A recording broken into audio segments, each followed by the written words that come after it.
तो जवाब आया है। चीन ने क्या कुछ कहा है, इसकी ज्यादा जानकारी के लिए साथ हमारे साथ जुड़े हैं चेतन, उनसे जानेंगे। चेतन, पूरा मामला क्या है और अब भारत अमेरिका टैरिफ तनाव के बीच चीन की तरफ से क्या बयान आया है? देखिए, चीन का जो मैटर अभी चल रहा है, जब अमेरिका ने हम पर टैरिफ लगाया और चीन से हमारी जो संबंध है वो बेहतर होने की कड़ी में दिशा में आगे बढ़ते हुए नजर आए। उस वक्त उसके बाद जब अमेरिका को, ट्रंप को खासकर ये समझ आया कि ये चीन के हाथों हम खो रहे हैं, तो अगले दिन ट्रंप ये कहते हैं कि हम अपने संबंधों को भारत से दोबारा से पटरी पर लाने के लिए, रीसेट करने के लिए कोशिश करेंगे।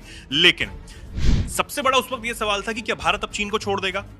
अब इस बीच चीन के जो राजदूत हैं भारत में, उन्होंने एक बहुत बड़ा बयान दिया है। उन्होंने न सिर्फ जो शुरुआत में आपने कहा कि अमेरिका को एक जवाब दिया है सांकेतिक रूप में, बल्कि भारत को एक बहुत बड़ा ऑफर दिया है। उनके जो शब्द हैं वो बेहद सुनने लायक हैं, समझने वाले हैं कि अगर भारत चीन साथ आते हैं तो क्या कुछ बदलाव हो जाएगा। दरअसल सेकेंड वर्ल्ड वॉर को लेकर एक कार्यक्रम था, उसमें जो चीनी राजदूत हैं शू फेईहोंग, उन्होंने कहा कि इतिहास को हम नहीं बदल सकते हैं, लेकिन भविष्य को मिलकर गढ़ा जा सकता है, उसको बनाया जा सकता है। ये एक बहुत बड़ी बात थी। यानी वो ये कहना चाहते हैं कि भारत और चीन के जो संबंध खटपट पिछले समय में रहे, उनको हम भूलें, इतिहास को हम भूलें और आगे बढ़कर हम कितना स्ट्रेटेजिक पार्टनरशिप बना सकते हैं उस पर हम काम करें, उस पर हम जोर दें। तो ये वो कहते हुए यहाँ पर नजर आए।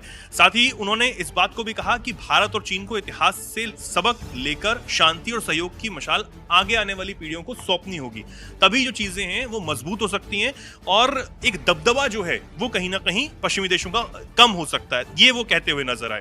ऑफर की बात कर रहे थे आप कि चीन ने भारत को कोई ऑफर दिया है, उसका उससे क्या फायदा होगा भारत? बिल्कुल, ये जो ऑफर ही है, क्योंकि अगर चीन जो है वो भारत के साथ आ जाता है, अभी चीन को भी जरूरत है। चीन जो है वो ये चाहता है कि अगर भारत, जो साउथ एशिया का एक बहुत मजबूत अर्थव्यवस्था बनती हुई नजर आ रही है, तीसरी बड़ी अर्थव्यवस्था बनती हुई नजर आ रही है, अगर वो और चीन साथ में आते हैं तो बहुत सारी चीजें जो है बदलाव हो सकता है। लेकिन अगर भारत ये करता है तो इसका मतलब ये साफ हो जाएगा कि चीन भारत के साथ रिश्ता जो है वो मजबूत करना चाहता है।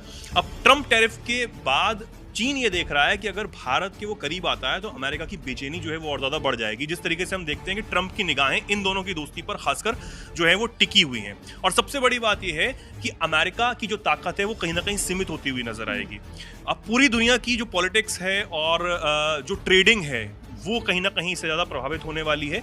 और जब दोनों हाथ मिलाएंगे तो अपनी जो टेक्नोलॉजी होगी, मार्केट होगी और उनकी स्ट्रेटेजिक जो पोजीशन होगी, उसको भी एक मजबूत करने में अहम जो रोल है वो दोनों देश यहाँ पर निभाते हुए नजर आएंगे। और सीधा असर जो है वो अमेरिका और यूरोप की दादागिरी पर, या कहें कि जो हमेशा से दबदबा रहा है और ये रहा है कि जो दुनिया है वो पश्चिम से कंट्रोल होती है,